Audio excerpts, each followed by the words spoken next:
Welcome back to another episode of Sandlot Talk. Episode 2. We got a lot going on today. Happy Father's Day, everybody. How we doing, guys? Doing well. Happy Father's Day, all the fathers out there. Sam? Yeah, Sammy. Happy Father's Day, buddy. Thank you, guys. I appreciate that. No kids yet, but hopefully not soon either. Yeah, that you know of. Well, yeah. Hey, who knows, man? Maybe somebody's out there. You know, there is a running joke at the office since I changed my number and everything Arizona. Yeah. That everyone's just like, who are you trying to get away from? What kid do you have to pay for right now that you're just trying to ditch? And I'm just like, geez, guys, no, that's not the case.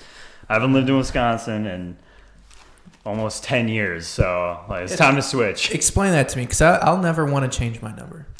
I don't know. It was just, kind of a switch. I don't know. I'm first full-time position and stuff. Don't see myself leaving for a while. I love Arizona.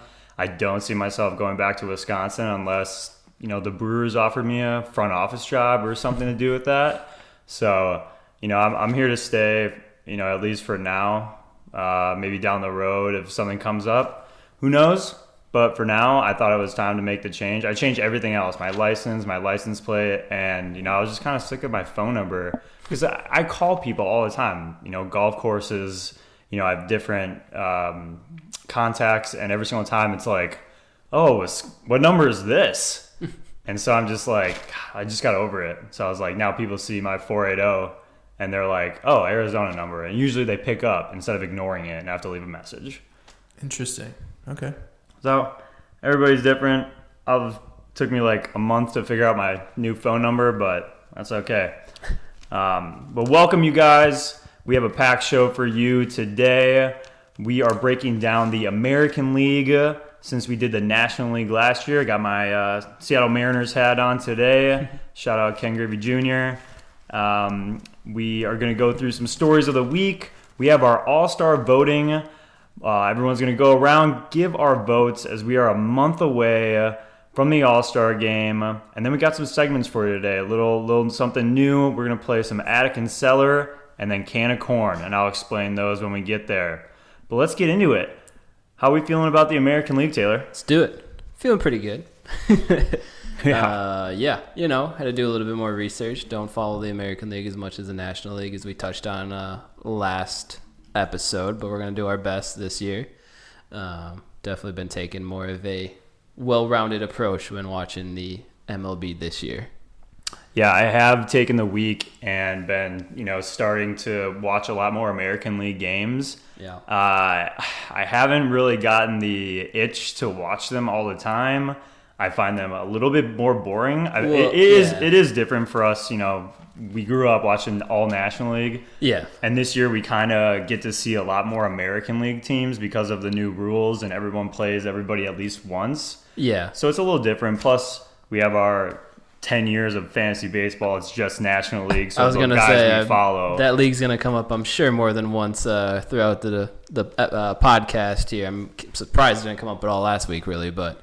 Yeah, so when I'm watching a game, if the Brewers aren't playing, I'm gonna throw on a team that one of my players is on, or the Cubs game, the Cardinals game, or the D-backs game. Since we're in Arizona now, I don't really find myself getting drawn to those AL teams, but trying to change that here. Yeah, I mean, I just tried not to bring up my fantasy team because it sucks so bad.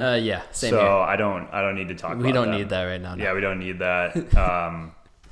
But you know what? Let's get into it. We're going to start out with the American League East, a packed American League East, as always, with some heavy hitters and some really good baseball teams.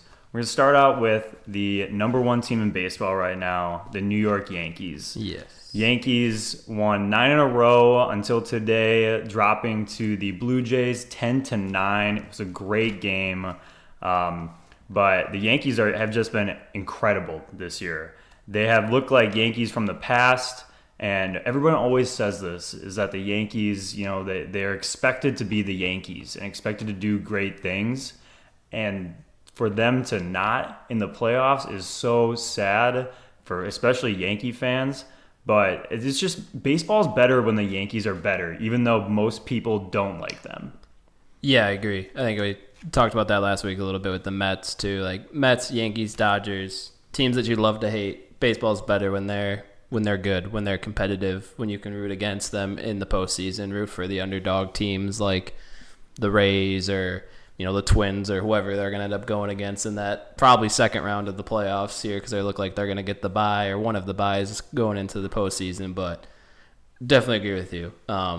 Yeah, this Yankees team is really good, really freaking good. Aaron Judge, MVP leader right now in the AL, and it's not really close. The guy is just mashing right now. Yeah, it was close for a little bit. They had Mookie Betts up there. I still think Machado is a really good, going to be up there for the NL MVP.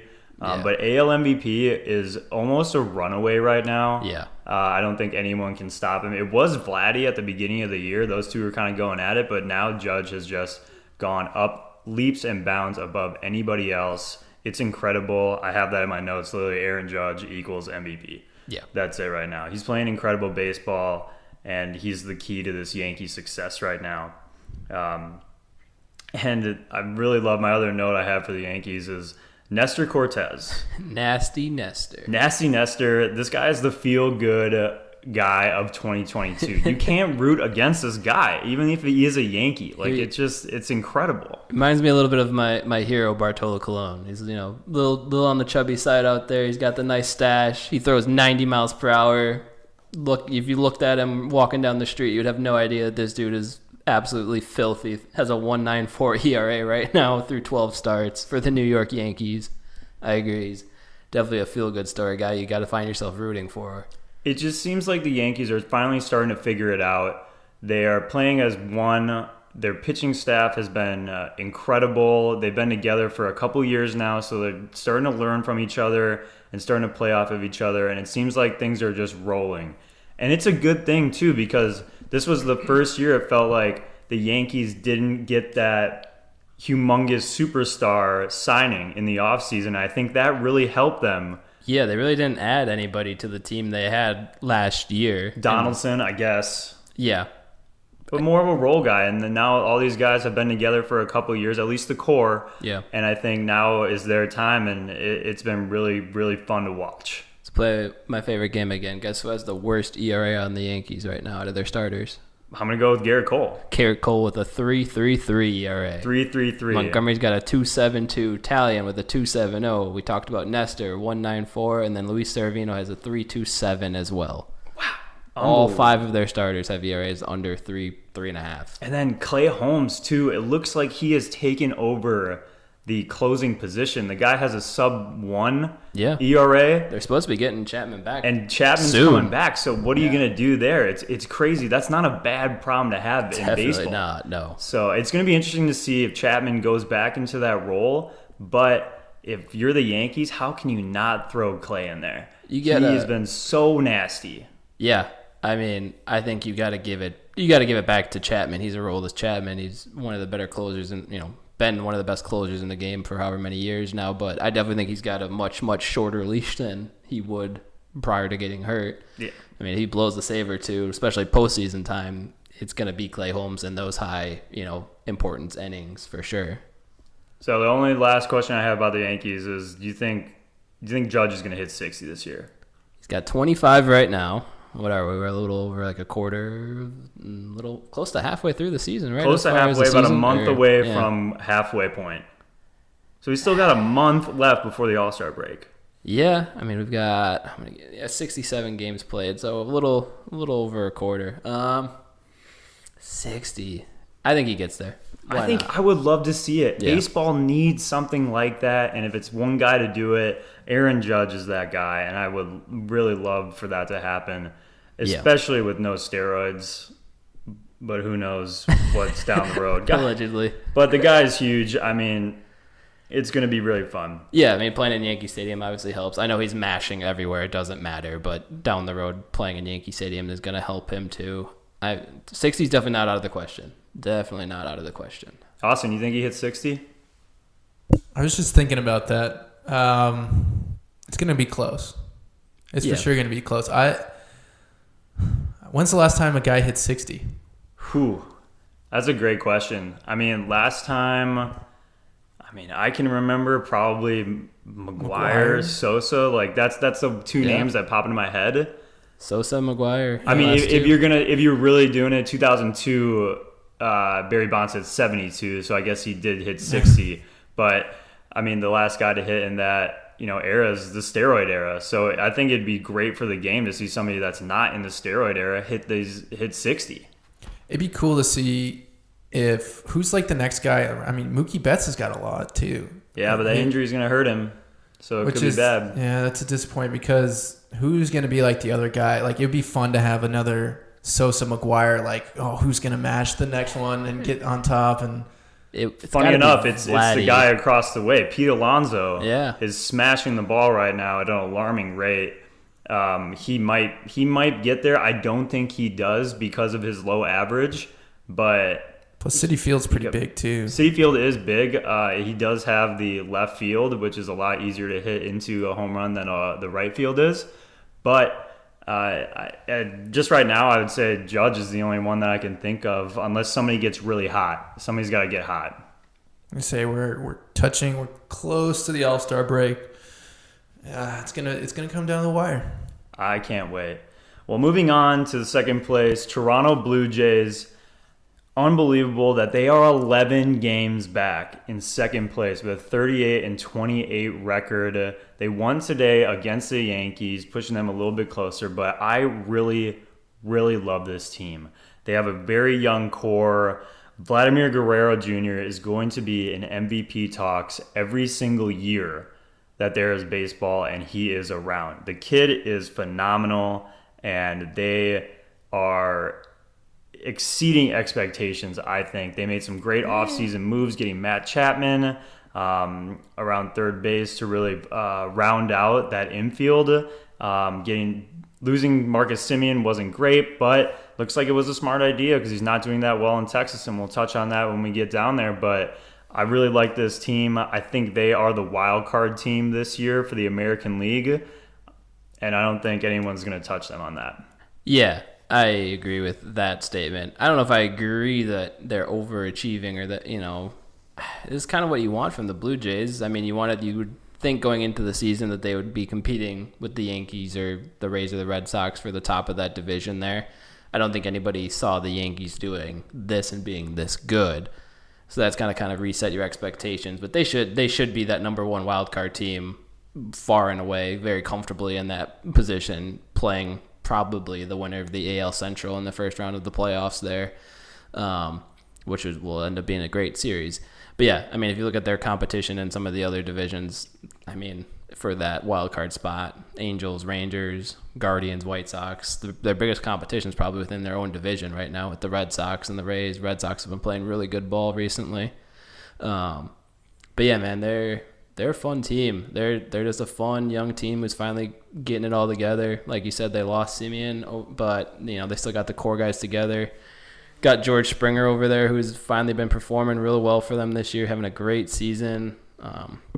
Bo Bichette, Teoscar Hernandez, Matt Chapman coming over from the Athletics. They got a bunch of guys to surround Guerrero who are all playing really well.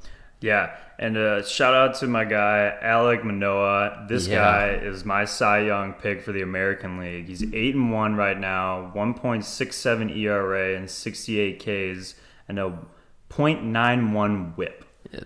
He's been unbelievable nasty for them, and it's finally his kind of coming out season. He had a little bit last year, but I think this is the year that he gets it done. They've got Jordan Romano as their closer, absolutely electric as even a setup man. I think there's somebody else too that they got too in their bullpen that's been incredible.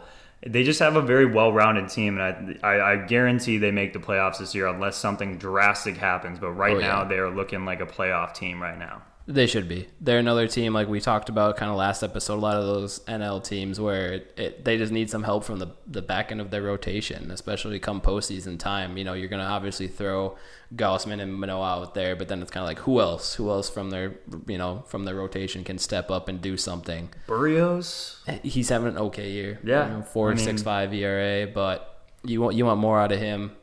Ross Stripling. Could see if the Jap Hyunjin Ryu gets back being healthy. They're right now, they need to focus on staying in that second place position. If you can't catch the Yankees, you got to make the wild card and do some damage, because we know that October, anything can happen. Absolutely. Our next up for the AL East is the Tampa Bay Rays, the most random successful team I have ever seen. They just find guys to do well, and it's incredible. 36-30, they're 13 games back. And they just continue to find ways to win. They have a young pitching staff that honestly they'll probably make the playoffs somehow, some way, because they always do. They have one of the best young pitchers, and I'm going to butcher his name, Shane McClanahan. 7.2, Talk about your Cy Young winner. 1.87 ERA, 98 Ks. .86 whip. He's 25 years old. Did you say he was your Cy Young winner right now? It's him or Manoah. It's one of the two right now. But yeah, I mean, that dude's dealing. They just continue to find ways to win, and I find it incredible that they just do it all the time. It's become just such a Major League Baseball thing for the Tampa Bay Rays to be in. Just be there. They're just there in October. They're just there, and It's not like they do well. They're 6 games above 500 right now, but come July, I wouldn't be surprised if they made headlines being like 13-game win streak. They're in second place right now. Yeah. Like they just do things like that. Yeah, a little behind the scenes when I'm running through these teams, taking some notes on them and everything. My first note for the Rays was, I don't know how they're good. That was my note. I was looking at their lineup, looking at some of these guys' numbers. Like, I don't get how they're winning games over there in the AL East. And then you go click over to their pitching staff, and it's like, oh, that's how. Corey Kluber having a great season over there for them. 3.46 ERA, 13 games started. You talked about McClanahan already. Drew Rousman, Jeffrey Springs. They got some guys who are really pitching well over there. Kind of the opposite of the Blue Jays team, where they're obviously very hitter friendly, put up a bunch of runs. The Rays, they're going to do it out of their, get the most out of their pitching, most out of their bullpen, which seems to be working for them. It finds them in the postseason more years than not recently. Manuel Margot's having a great year. You got Ji-Man Choi, former Milwaukee Brewer. He's having a great year over there, hitting 290. Randy Rosarena's been underperforming a little bit. You want a little bit more out of him. He's, hitting 250. But yeah, man, this is a team that I just kind of mentioned it we were talking about the Blue Jays. Wouldn't shock me if they're one of the 3 wild card teams. There's really not much competition elsewhere in the AL. I could totally see them getting into one of the 3 wild card spots and making a run again in October with that staff. That's right, man. They got Franco too, who just looks like he's going to be around for a long time and do some damage on the baseball field. Yes. The Rays, come October, I expect to see you there somehow, some way. This team I do not expect to be in October. The Boston Red Sox started off terrible. Finally above 500. They're 36-31, 13.5 back. Chasing the Rays right now for 3rd place. They've won 1 game. It seems like they have started to kind of figure it out. They have some unbelievable hitting. Their pitching is, it's fine. Yeah. I don't say that it's fantastic, but they got JD Martinez. He's batting .345 right now. Yes. Plus, he's 34 years old. Devers is unbelievable, .332 average, and Bogarts is batting .327. You got 3 guys in the top 10 hitters in the American League and all of baseball. It's hard not to think that this team can eventually, get on a roll and start going. Yeah, but my note with them is, how the fuck are they not good right now? Right, you just mentioned all of that. This team is way better than their record, and I think what happened was bullpen. It just happens. I mean, I've seen it all the time when you bring in a new guy, and they brought in Trevor Story, who started off playing pretty bad. It messes up the fine-tuning of what you're kind of doing, where to put him in the lineup, how he's doing in the field, all this different stuff. The opposite of the Yankees that kind of have it figured out right now. The Red Sox are starting to figure it out, starting to play as a team.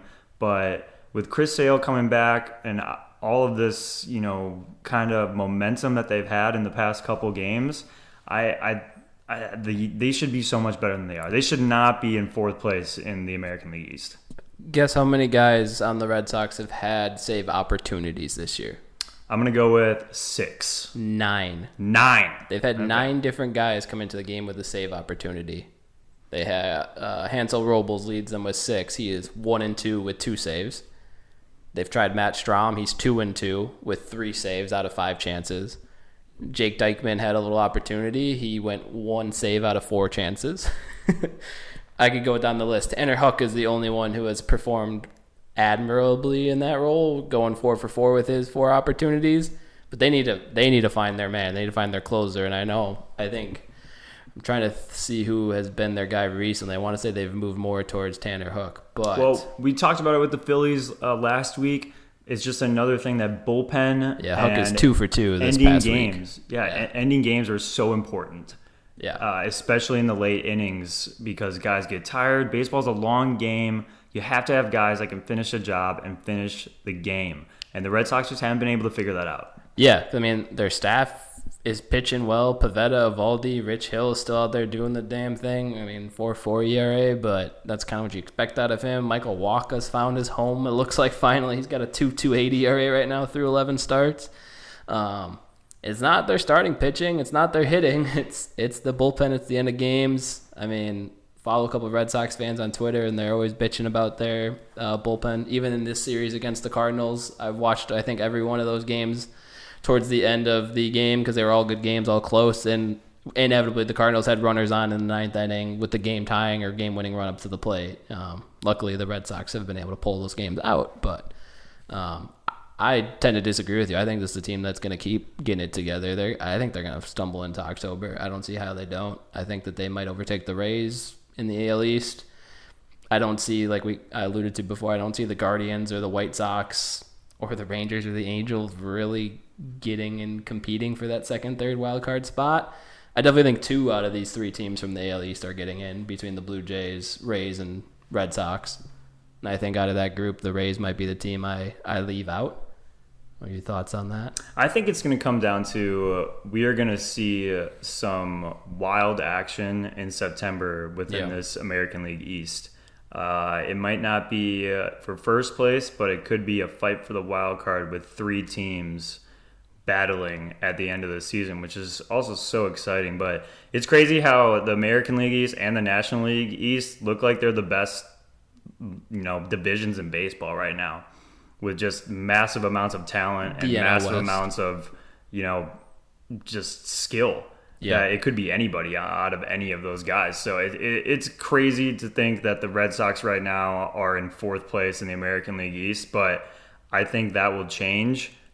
Just looking at it, it's crazy to see that they're 13 and a half games back. Yeah, I mean, they're really 2.5 games back. They're chasing the Blue Jays. Yankees are out of the question right now. Yeah, so, I mean, this is going to be super exciting come the end of the year, but I expect, at least 3 to 4 guys to be on that all-star team, which is crazy to think that a 4th-place team has that many all-stars. So watch out for the Red Sox. I expect them to get really hot, and I'm really excited. I hope they make the playoffs because that would be fun to watch, Yankees-Red Sox in the division series or any series, to be honest. It would be nuts. Always fun. Now, we get to the bottom of the tier, the Baltimore Orioles. Exactly where I expected them to be. They are the black sheep of the American League East, 30-38, which is actually not horrible for the Orioles. They've got a solid lineup. Their it's lineup's not bad. Producing. It's not bad. They just kind of I don't want to compare them to the Pirates, but they remind me of the Pirates, where it's like they pull out these wins. Their lineup is a little more solid. I mean, right, a little more solid. I mean, the only notes I have on the Orioles are, they got, Adley Rutschman, who it looks like he's going to be the catcher of the future for them. Yeah, he's got to find his way. He's going to find it. Don't worry. They got Grayson Rodriguez right now in the minors that they want to bring up, and they're getting there. Yeah, they got a solid. I mean, Austin Hayes, Ryan Mountcastle, Trey Mancini, Santander, Cedric Mullins. They're all having good years. They're all guys who can hit. Their hitting hasn't been the issue. Mountcastle has been hitting astronomical home runs. Yeah, he's got 12 of them on the year, but they're all probably upper deckers or over that stupid wall that they built in left field. They are bombs. I was watching the game last week, and he just annihilates the baseball. If he gets a hold of it, watch out. Story for them is their starting pitching. Tyler Wells has been their best starting pitcher. He's got a 3.62 ERA. Next best on the team is Jordan Lyles with a 5.10. Hey, former Brewer. Yeah, he's still out there, but yeah, they have no pitching, no bullpen. But that lineup, it looks good on paper. Throw Rushman in there, throw a couple of the prospects in there, get them some pitching. A couple of years. They're not far away, I don't think. Do you think that the two-parter here? Do you think the Orioles are buyers or sellers or nothing at the break, or do you think they might sell Cedric Mullins? I think it makes sense for them to be sellers, as sad as that is, because I just mentioned they do have a pretty good core group of hitters there. But you're not going to be competing this year. You're probably not even competing next year, especially in that division with the Yankees and the Red Sox, and Blue Jays are a young team like we just talked about. I would probably start selling Mullins, Santander, Hayes, Mountcastle, Mancini, some of these guys who have been around for a while. Keep a couple of them for some veteran presence as you're bringing these young guys up, but it makes sense for them to be sellers. I don't know. It's the Baltimore Orioles. Who knows what they're going to do? How long can you be a seller, though? Like, it seems like they're always selling or always at that bottom tier because the AL East is so good, especially in the last couple of years. How do you get to the point where you're almost the Blue Jays, where you can be in a position to buy? It's tough. They remind me a lot of the Reds in the NL Central, where they kind of tried that rebuild and they rebuilt, and now this is the lineup that they wanted. This is the lineup that they have with these guys we've been talking about. And it's just not working out. And they're performing, but it's just not working out. And I think they are underestimating, obviously, pitching. But I don't think it makes sense for the Orioles to go out and be buyers even this offseason and try to bolster their rotation, because it's like, what are you guys doing right now? I don't know. They're in a tough spot. It is a tough spot. The American League East is so good, and I feel bad for the Orioles because I would love to see them good again. Get back to the likes of the 60s and 70s that they were so dominant in that division, competing with the Yankees and the Red Sox during that time period. So it'll be great to see where they end up. Moving on, we have the American League Central Division. Now, this division, before I say anything about these teams, is so random and so good and bad that I just don't know how I feel about them, because there's teams in here that look great on paper that are not doing well, and there's teams that are bad on paper that are doing well. And it's kind of a weird division that most of the teams are bad. I don't really like most of these teams. Watching them, it looks like they have no idea what they're doing. And then you have some that do, but then can't perform late in the season, and they get pushed behind the likes of the Red Sox and the Rays, like we always say. So starting off, we got in first place right now, we have the Minnesota Twins at 38-30. They are at the top of the division, one game in first place. And how do you feel about these Twins? I feel like they're always in contention almost every single year in the past couple years and just can't get it done. Yeah, they are, and they have been. They've won the division a couple times, and then they can't win a playoff game, yet alone a series. So looking at this team, I mean, their lineup is pretty solid. I mean, Byron Buxton's having a great year. Luis Arias has been one of the surprises of the year. He's hitting .361, best average among qualifying players right now in the entire league. Carlos Correa's gone over there and has been mashing. He's been playing a lot better recently as well. They've got some guys. Their pitching's been solid. There's nobody. They don't really have like an ace that blows the doors off of anybody. I mean, Chris Archer's there having a good year. Joe Ryan's been putting up good numbers.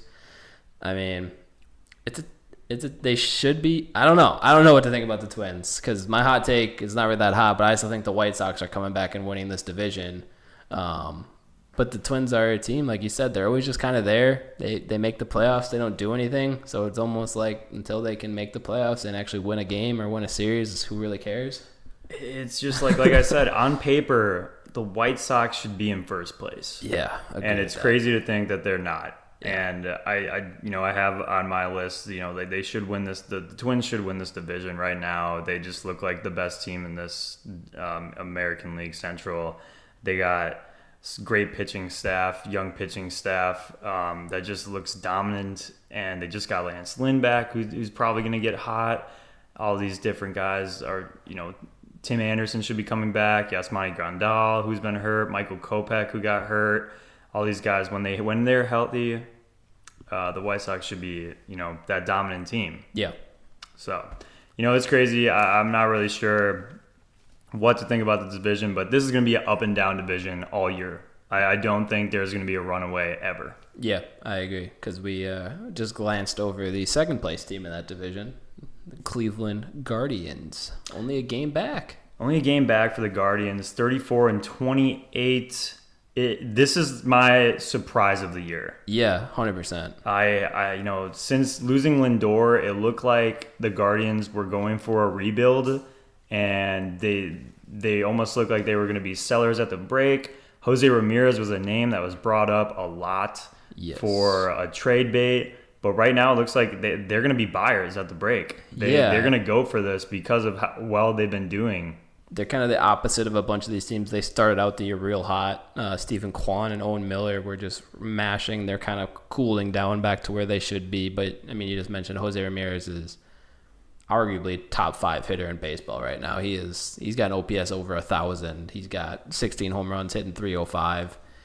He just mashes. But the Guardians pitching staff too this year. I mean, Shane Bieber's kind of rounded back into form. He's ERA sub 3. Zach Plesac is having an okay year. Tristan McKenzie's out there pitching well. It's just a team. I don't know. Like I said, they started off the year hot. I don't think they have enough in their lineup around Jose Ramirez for them to continue to contend, or at least contend the way that they are. Shout out to Franmil Reyes, having an awful year. He's got 3 home runs for them so far this season. But yeah, I don't see them sticking around in this division much. They could keep proving me wrong, but right. I see them falling apart. I see the White Sox overtaking them, and they'd be in a race between the White Sox and the Twins for that division lead, and maybe the second wild card spot out of the other teams from that AL East. But yeah, I think this is, like I said, the biggest surprise of 2022 right now is the Guardians are 1 game back. It's all because of Jose Ramirez. This guy is he's put incredible right now, and if anyone's gonna give Judge any kind of competition in that MVP, it's going to be him. Yeah, if they keep winning. It's a good point. I mean, shout out Guardians, fresh new team, fresh new face. I mean, you guys keep it up. That's really all I have to say for the Guardians. Like, hey, man, you're my surprise of the year, so keep playing good ball. Yeah. Yeah. Now, this is our next team, the Chicago White Sox. Just, what are you doing? What is happening over there? What is going on? 31-32. They're 4.5 games back right now. And they just are so up and down this year. That a terrible April, an okay May, and it just looking just bad in June as well. I mean, they cannot figure it out, and I just don't understand why. You guys are so good. You have such good players that I don't know. They need to get healthy, number one. Yeah, like they've struggled with injuries for sure. And I know I said this. This is going to be my take of the week. I'm bringing it back, taking back what I said last week on. I think that there won't be another firing. I think there's going to be another firing. I think Tony La Russa is going to be fired. Yeah, I get what they were trying to do. You have a bunch of young, outgoing, fun players on that team, so let's bring in the oldest, crotchety, old school baseball manager to tone them down. But they had some success with it last year, but I think it's ran its course this year. I mean, did you see what he tried? Well, this is at the beginning of last week, but yeah, no, we're gonna get into that in our news and notes. I got a lot to say about that. Check out my blog about it. I think they need to fire La Russa. Yeah, it's a different thing when you bring in veterans and have an old coach, but when you have such a young team with a lot of different personalities. Yeah, you got guys like Tim Anderson and Jose Right. Abreu, guys who have fun when they play, Luis Robert. Like, Yep. it's just not. You got to bring in working. someone that can, actually be with these guys and understand what they're going through a lot younger. But I think they're going to go, and hopefully they do it, but I think they're going to try and do something like the Phillies did and, fire their manager, go in with the interim, just get a different vibe within the clubhouse. Agreed. And I think that is going to help them a lot. I do expect them to turn it around and be something of a contender this year in that Central Division. They did it last year, and I don't think they don't seem very different from last year. So I don't know what the difference is this year than last year that they're not producing as much. If anything, they got better from last year. Mm-hmm. I mean, Kopech is having a great year. Lucas Giolito is struggling, but I mean, Dylan Cease is all of a sudden a stud. Giolito, like I said, he's been struggling a little bit, but Johnny Cueto, they signed him. He's got a 2.95 ERA in the 4 starts he's made for them so far. You just talked about Lance Lynn getting back, so maybe that will help fire him up a little bit. You already saw him getting into it with one of the coaches in the dugout. Liam Hendricks still is a dominant closer for them. Yeah, that's like I said.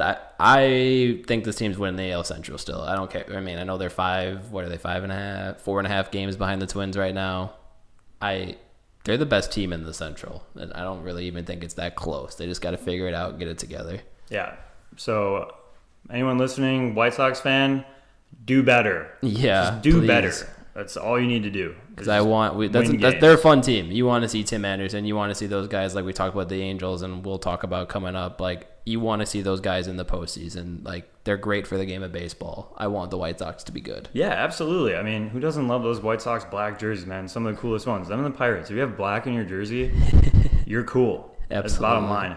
You know what? I think the other thing that might be why is their middle relief has not been doing well. They have given up a lot of games in that middle area, not mostly at the end of games, but most of that middle, 6th, 7th, 8th time frame where teams come back in that range, and that's where they kind of screw themselves.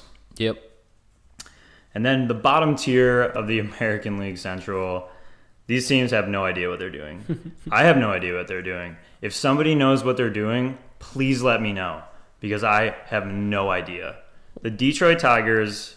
They've got to be the most disappointing team in baseball this year, right? Exactly. I mean, you thought that at the beginning of the year, signing Javier Baez... They were up there. I mean, it was basically them and the White Sox who were supposed to be running this division, even this year. Absolutely. And then, they brought up Spencer Torkelson, who just smashes baseballs. That was a huge development for them. He was going to be starting at first base. Miggy got his 3,000th hit this year. There was a lot of heat surrounding the Detroit Tigers, and they're 26-40 right now, and just look like they have no idea what they're doing. Their numbers, they have the worst lineup in baseball, and they should not. Javier Baez looks like the worst player in baseball. They have, out of the qualifying players right now on MLB.com, I don't know how many at-bats that is currently. They have 4 out of the 6 worst OPSs in the league. Tucker Barnhart, Jonathan Scope, Javier Baez, and Javier Conderlo are all in the bottom 6 of OPS in the entire MLB. I have just a couple notes on the Tigers. I said I don't understand the Baez deal. You expected more from him, but he's turning out back to what he was when he was a rookie. It's 2022, and Miguel Cabrera has their best OPS out of any of their starting players. Dude, his average is pretty good too this He's year. He's in 297. Yeah, exactly. He's the only guy performing. Unless Riley Green, who just got brought up, can produce and light a spark within this team, they just have no idea. They had 5 position player pitchers pitch the other day. They had to have a team meeting after the game because they don't even know what they're doing. Yeah. That's the issue. The Tigers, their own team doesn't know what they're doing. So you expect some 2 fucking podcasters to know what they're doing? Absolutely not. I watch these games and I just think I'm dumbfounded how I just don't understand what is going on in Detroit. Yeah. If you're a Tigers fan out there, I feel bad for you because you were excited coming into this season, and that's almost worse than being an A's fan and knowing you're gonna suck this year and coming in and sucking. You thought you had hope, and you might be stuck with a very, very bad Javier Baez deal for the next 8 years now. Well, I don't think he's gonna be this bad, but shit, we'll see. I mean. And then last but not least, the American League Central, the Kansas City Royals. A lot of hype on the Royals with Bobby Witt Jr., but they are 23-42, 13 and a half games back. That's incredible. They're 13 and a half games back, and they're in last place, whereas the Boston Red Sox are 13 and a half games back, and they're in fourth, and looking like they could be in second place in 2 weeks if, they just win games. Yeah. But the Royals, they're going to stay at the bottom tier, I think, unless Detroit just is even worse than we thought. But the Royals have no idea.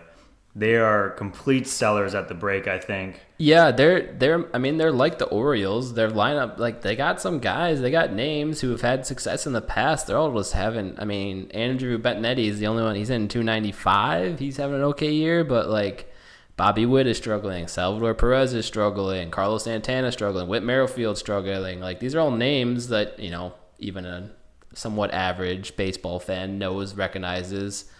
They're just, I don't know what to do. I don't know what they do, because those are guys who you were expecting more out of. They're just not giving you it. So you try to ship some of them off at the deadline. I don't know. They have absolutely no pitching. You knew coming into this year they were going to have no pitching, and that was going to be an issue. They brought back Zach Greinke, for God's sake. But, I don't know. They remind me a lot of the Orioles, where they got that lineup on paper. You expect a lot more than what they're giving you, and they just have no pitching. I don't know what they want to do at the deadline, because they are technically, I think, the second worst team in baseball record-wise, right behind the Athletics. But yeah, that's the team that I don't really know what they're doing out there in Kansas City. I think they're still reeling from the one World Series one that they had however many years ago and sold the farm for it. But hey, it's worth it. They're paying the price now. So going off the track a little bit, we're going to play a little game, I think, every single week on how many players Taylor mispronounces their name. Yep. Taylor, who plays left field for the Royals? Left field for the Rays. And Andrew Benintendi. Right. It's Andrew Benintendi. Benintendi. Okay. Thank you. All right. So there's one. There's been a couple earlier ones, but that one was terrible. I have a problem with pronouncing names. I was at the game yesterday for the Twins D-backs. They literally asked me how to pronounce Luis Ariza's name, and I was like, dude, I don't know. I got to look it up again. It's like you're at the fucking game yesterday, man. You're just looking up the Google, and you're just like, oh, wait, they have a button to pronounce his name. How do you say it? Yeah. I'm no broadcaster. I'm terrible at names. I'll get out in front of that one. All right, so there's one, Benintendi. He's been around for a while, by the way, so there's no excuse for that one. I know. I just was saying, I know. I was just talking about how an average baseball fan should know who he is. Damn. But the Royals you guys are so bad right now, and I don't expect you to be good for a while. But the good news is, I personally think Bobby Witt Jr. is going to be the next Cal Ripken. So look forward to that. Besides that, I don't know. Yeah, I guess you sell and try to surround him with some help, surround him with some guys. I don't know. Yeah. Ed, you got anything? Not really. Moving on to the AL West. Sure, absolutely. And everyone's most hated team in America, the Houston Astros, or should I call them the Trastros? I'm gonna bring you in on the Angels, since we got a couple buddies who are Angel fans. So I'm sure you hear some complaining from them that you can bring into the Angels conversation. But the Houston Astros, once again, dominating the AL West, 40-25. Because of the Angels' just self-destruction, they're 9 games in first place. Yeah. Yordan Alvarez might be another guy who could give Stud Mr. Judge a run for his money here with MVP voting, because that man is raking. Altuve is doing what he does. The most surprising thing for me, or I guess impressive thing for me, is like Alex Bregman has been playing terrible this year. Yeah, I don't know what's going on with him. He came out with his own salsa, and looks like he's just been eating too much tortilla chips. And like I'm not gonna get this one. Yuli Gurriel is also struggling. Good. There you go. Okay.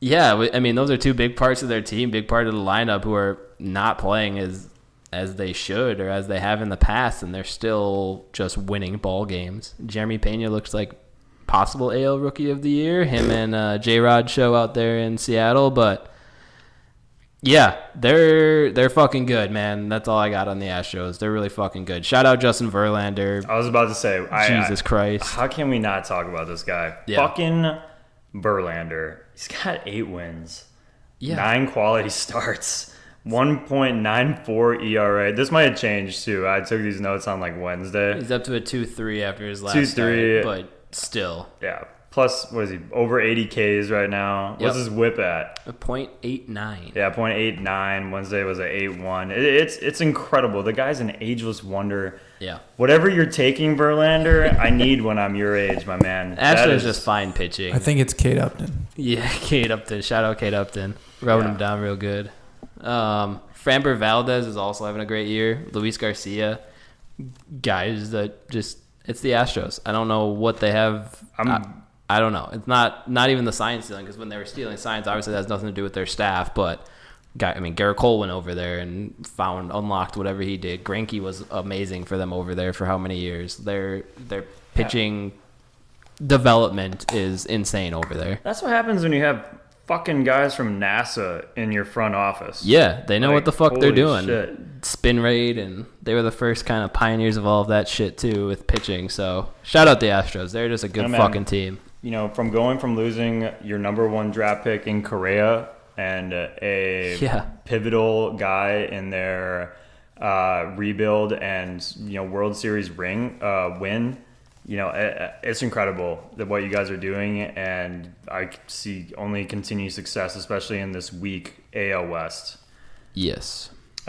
Surprisingly, like I said, I took these notes on Wednesday, and back then the Rangers were in second place. Yep. But the Angels kind of figured it out, since firing Madden. They've, up and down, but they're back to kind of being that normal Angel team. 33-36. They're 9 games back. They've won 3 in a row. And how can you not win with Mike Trout and Shohei Ohtani? Dude, they're like, if you're picking up love their MLB team. The Show right now, like, you're playing with the Angels. They might be the best team in that game, them and the Yankees. Like, dude, Ward, Walsh. They figure it the fuck out. Marsh is like, all these guys, dude. It's the biggest thing, and I said it last week, and I live by it until they actually do this and listen to me, is get pitching. And I don't mean go out and sign a guy that just had Tommy John surgery in hopes that he will He's pitching good. He's pitching fine. He's not pitching good. He's pitching fine. He also has like a 40 pitch count limit. I mean, he's pitched in 10 games and he's only thrown 51 innings, so 5 innings a game. He's got a 3.53 ERA. I mean, he started out how he's also slowing down a little bit. Their pitching's been okay this year. That's the other thing that's mind blowing. Like, not great, but Michael Lorenzen's got a 4.15 ERA. Reed Detmers has got a 4.25. Shohei Ohtani is obviously doing it out there. He's got a 3.28, striking out 77 guys on 60 innings. But I don't know. That's why I think this year is more frustrating than other years, is they don't have those guys out there with 5 and 6 plus ERAs in their starting rotation. They actually, granted, getting Michael Lorenzen and Noah Syndergaard, I agree with you, are not long-term solutions or answers to put you over the edge by any mean, but they're doing something. You need an ace. You have to have an ace, and as much as I love Shohei, you can't be an ace and play the field. It just doesn't work like that. I'm sorry, it doesn't work like that. Yeah, and as good as he is, I think he's the best number 2 pitcher in any lineup. But unless you have an ace like a Max Scherzer, DeGrom, Corbin Burns, if they get one of those, Garrett Cole, yeah, one of these guys that just goes out there, pitches 7 innings, strikes out 10, and you get the win, and you don't have to worry about it. Like, that is what you need, and that's what you need to rely on, because Ohtani can't pitch every single day in the playoffs. No. Like, you need to have another guy, and they never have it, and that's the Angels' issue. And then they go on these losing streaks, like they already have been, and lose 11 in a row, or 16 of their 18 they lost. Like, come on. Yeah, I mean that's a team like the lineup just on paper. I mean they lost Rendon. I think he's out for a while. I don't know if it was the rest of the year or at least a long period of time, which might help them the way he was hitting. But yeah, no, Angels are a frustrating team. You want them to be good. I really want nothing more than for them to squeak into the wild card and give us a series with Mike Trout and Shohei out there, and Wisconsin guy Jared Walsh, love him, but no relation. You guys kind of look alike too, which is the weirder thing. Yeah, we hot. Sure. I don't know. They need to be buyers at the deadline, and they need to buy. They need to buy a starting pitcher. If they buy a position player, I will lose my goddamn mind. I will lose my mind. They're gonna trade for. I'm trying to think of something like Albert Pujols again from the Cardinals or some fucking old bat like that. God, dude, that's all they do. It's so bad. Yeah. Another surprising team that I have on here is the Rangers. A lot of hype with the Rangers. Another disappointment for sure. And another disappointment right here. 31-35, 9.5 games back.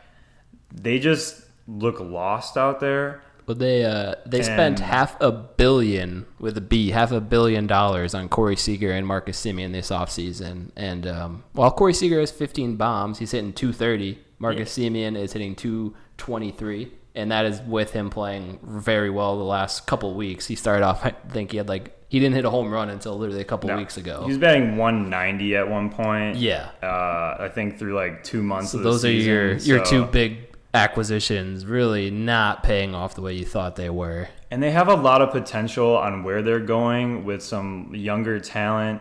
Again, no pitching for the staff. Like, literally none. Put some respect on Martin Perez's name this year. Oh, yeah. Sorry. That is my mistake. Perez has been doing fantastic this year. I actually have that in my notes right now. But yes, besides him, they don't have a pitcher with an ERA under 4. They are not doing so hot on that front. It's very disappointing, especially with the hype of this signing. It almost reminds me of the Reds, again, when they signed like everybody and then they still ended up with like third or fourth place and the NL Central, missed the playoffs, and then immediately sold everybody. So like the Rangers, I love what you're trying to do. I think you jumped the gun a little early with these signings, and instead of signing a lot of holes that you have, you signed 2 guys that seemed like they would be a problem fixer, and they just added to the problem. Yeah. What I'm gathering is that the AL West doesn't give a fuck about pitching besides the Astros. Yeah, I don't understand it. I seriously don't Rangers, understand Angels, Mariners. I mean, that's the downfall of all 3 of those teams. We'll get to the Mariners here, but yeah, I mean, Rangers are a weird team. I could see them turning it around and competing for one of those wild card spots there if some of the bats wake up. I could also see them falling to 3rd, 4th place in the AL West this year and not making a peep. Is it like the new field? Is it the hitting coaches? I'm not sure, because last year I remember when they signed David Dahl to like a big deal too, and they eventually just cut him because he was so bad. And it seems like it's kind of doing the same thing. Obviously, they're not going to cut $500 million that they just signed these 2 players, but geez, like they got to do something. And I know they have almost nothing in their like prospects. No, they like. Not a lot of juice going over there. Not a lot of word from the farm system over there. No. So hopefully Rangers, you can turn it around, figure it out somehow, but it's going to be tough.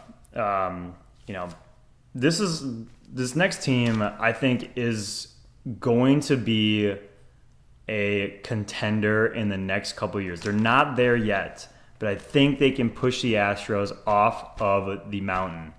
The Seattle Mariners. Yeah, this is another. I really like the Seattle Mariners.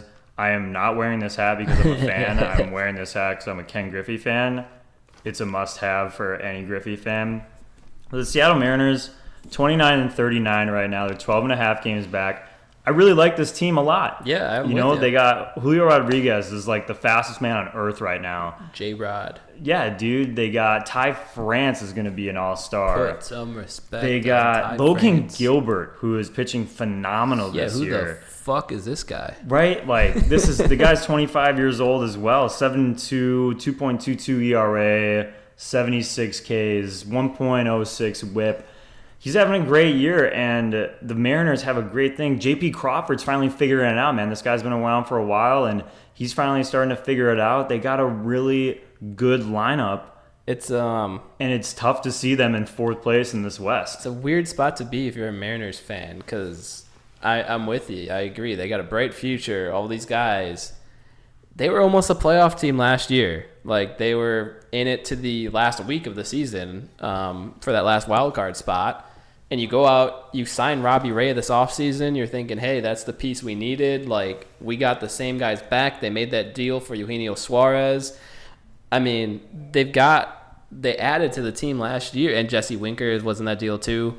It's a team that you wanted more out of this year, but you really can't be mad with where you're at, I guess, if that's a good way to put it. No, they're making good moves. They re-signed Winker too. I think that was a great deal for them. He's struggling a little bit. He's struggling a little bit, but he'll figure it out. It's a new stadium. Suarez is actually having a great year. Good all for him. This stuff. I mean, it's going to be a bright future. Like I said, I think you guys are on the crisp of becoming a great baseball team, and I really like the direction that you're going, especially where you were 3 to 4 years ago. Yeah. If Robbie Ray Phenomenal can figure job. his shit out, him and that Logan Gilbert at the top of their rotation could, I mean, the rest of their rotation is not, numbers-wise, isn't doing terrible. They're not like the Rangers who we were just talking about, who they don't have a guy under, like a 4 ERA after them. They got Marco Gonzalez and George Kirby, who are both sub-4 ERAs in their rotation right now. I don't know. It's a weird team. I want to say that they'll put it together, win some games, and make some moves in the AL. I just think they're a little too far back right now. They could be a buyer at the break, to be honest. They could be a buyer. Is that going to be enough, though, for them to overtake Rays, Red Sox, Angels, Rangers, those Guardians, White Sox, those kind of teams fighting for the wild card in the AL right now? These owners and the front office, they all these guys have so much hope. Instead of looking at the fine line and just looking at like, hey, can we do this year? It's like, oh, maybe, but it's I guess like, they're only 5 games back of the Rays, who would be the second wild card team right now. So it's not like they're I truly buried believe, down there. I truly believe the Seattle will hit a stride where they'll win 10 games in a row or They something should. crazy. They should. I guess Especially if they play if Robbie the Ray AL can West. be Robbie Ray again, and you're Right. right, they're in a pretty weak division, all things considered, besides the Astros there. Give me 10 games against the A's, and they'll be in first place. Ty France, Taylor Trammell, J.P. Crawford, Suarez, J-Rod, Mitch Haniger, like, that's a solid lineup. It's a solid lineup, and I love it. I really hope you guys hit some strides. Good luck. Yeah. Good luck. I hope you buy at the break, and I hope to see the Mariners fight for this spot because I'd rather see that than the Rangers right now. They have the longest playoff drought in all major sports, not just the MLB. Yeah, let's go, Seattle. All major Get back sports. to the playoffs. Come on. I need you back there. Yeah. Let's go, especially as a 90s kid. Come on. I'm with you. Now this team, our last team. Good old Oakland Athletics. God, dude, I don't even know what to say about this. I just have trade everyone. Get out of here. Get a new owner. Y'all, I said, this is the last thing. I said, y'all suck. The Vegas, That's all I have. the Las Vegas Athletics, they're going to be exciting in a couple years. Jeez, man. it's just terrible what they're doing. The fans are pissed. No one is going to games. Their attendance is in like the 2000s, I saw. That's a minor league. Yeah, literally. Like, come on, dude. Shout out the Milwaukee Milkmen. I think they pull in more than 2,000 fans a game. Probably, dude. They're going to... Oakland's selling at the break. They're going to get rid of Murphy. They're going to get rid of... Yeah, anybody who's not under the age of 24, they need to get the hell out of there. They're going to do it, and it's going to get even worse. I'm sorry, Oakland fans. Your team is going to be bad for a long, long time. Yeah, they don't... I mean, I don't know who they would... Seth Brown and Christian Bendecourt. Like, I don't know who else they sell. Who wants any of these guys right now? Nobody. Elvis Andrews, like, he was good at one point, but oh my god. Keyword 1 point. Yeah. Jesus, Matt had It's just bad. Brutal. Shout out Paul Blackburn though. He's shoving over there. He's 2.26 ERA, but yeah, they've got a couple guys in their rotation actually who are looking pretty good, but they I don't know what you do. Bad Hopefully team. they stay in Oakland because Bad. that's always sad when a team when a fan base loses their team. But I could also give a shit. when you're having 2,000 people show up to a game, maybe you don't deserve an MLB team. It's so bad for the fans too, especially the older fans that remember the dominant A's. Yes. Of the 70s and 80s. Only Ricky Henderson though, like I mean, it's terrible, dude. Catfish Hunter, Raleigh Fingers, like all these guys, Reggie Jackson, like looking back, like they had some dominant teams, and now they can't even have a full crowd. You can't even sniff a full crowd. Those tarps haven't came off of those seats in the outfield at the Coliseum, I don't think, in 10 years. Yeah, terrible. By the way, there's definitely a bunch of dead animals underneath there. You got a terrible stadium too. It's absolutely terrible. Everything is terrible about this organization. All I ask is when they inevitably move, they got to keep the green and gold, because that would be a shame. God, dude. I mean, if they move to Vegas and they make them black and gold or something, I'm going to be kind of mad. I'm over them. Over the A's. You're not even a baseball team to me right now. Like, if you're on, I'm switching the game. You think that they have a winning record if they're playing AAA right now? Or AAA teams? No. I think even though they didn't make the College World Series, I genuinely think the Tennessee Volunteers could kick the shit out of the They've won Oakland 23 Athletics. games this year somehow. I mean, they technically have the worst winning percentage in the league, but I don't care. I do not care. Every fucking squirrel finds a nut, dude. Yeah. Whatever. But that is our American League. Not as in-depth that we did the National League, but like all things, we are not experts, and we're giving you all the information on our opinion on the league. But we're going to move on to some stories of the week, and we got some doozies for you. Starting out, Tony La Russa. We're going to go back to the White Sox. Tony La Russa is a wonder, an absolute wonder. If you didn't see this, Tony La Russa walked Trey Turner with 2 strikes on him, 2 outs in the inning. Yeah. Freddie Freeman, who is not fast, on first base, walked in to put 2 on to bring up Max Muncy, who eventually hits a 3-run home run, and your team goes down 10-6. They ended up coming back and losing 10-9. Yeah.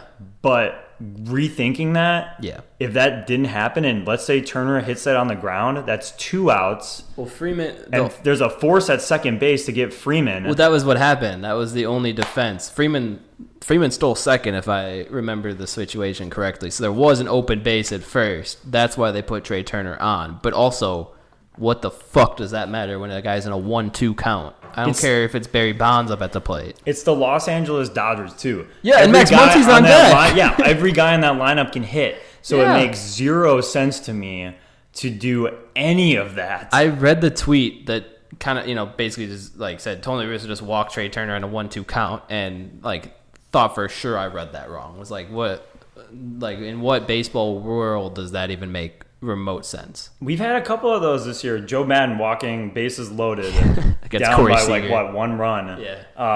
There's just these wild things, and I think, well, number one, Tony La Russa is ancient. He was retired from baseball. They brought him back. He was good up until 2011 with the Cardinals, but he's old. He's lost it like everybody does. When I'm old, I'm going to have a screw loose for sure. You don't think there's a screw loose in Tony La Russa right now? Absolutely. Yeah. This guy needs to go yesterday. Yeah. It makes no sense to me, and that was just a ticking time bomb. It's just unbelievable. And then moving on to that, we have Lance Lynn in the funniest thing that happened in 2022. The White Sox are just on one. Yeah. Lance Lynn is seen yelling at his third base coach in the dugout over something. I'm assuming it was his bad outing. But after that, they asked him about it, and apparently the third base coach was trying to get him fired up. And by all means, I've never been fired up like this in my entire life, but they were getting fired up over steaks. Yeah. That's right, you heard me, steaks. Now, the debate went like this. The third base coach thought that fillets were the better steak, and Lance Lynn thought that a ribeye was a better steak. And that's how he was getting fired up in the dugout. What they were talking about, yeah. What the fuck? This is unbelievable. Shout out Lance Lynn. That's that awesome. They actually went with this story. Yeah. It's not it can't be real. It cannot be real. That's Lance Lynn just being funny, just thinking on his feet. I mean, obviously, I love when they, reporters, they have to ask the question, but like, he's not gonna get into fucking details about what they were screaming at about. But yeah, to make that up on the spot, pretty funny. Dude, pretty he has awesome. to roll with it all year now. Like, I feel like next time he gets into some argument, he's got to be like, yeah, the first base coach said fucking Burger King was better than McDonald's. Strikes out a guy and looks into the dugout. I fucking told you it was the Fillets. Somebody get Lance Lynn mic'd up on please. Sunday Night Baseball next time, because I would cry laughing if he brought up something along the lines. Maybe let's bring up like sides too. He'd be like, "Oh, fine, you like fillets? What's your side? Asparagus? You bastard!" Like, this is an unbelievable story, and it might have topped the slapping of Jock Peterson this year, because it is so random and so funny. Yeah, pretty good.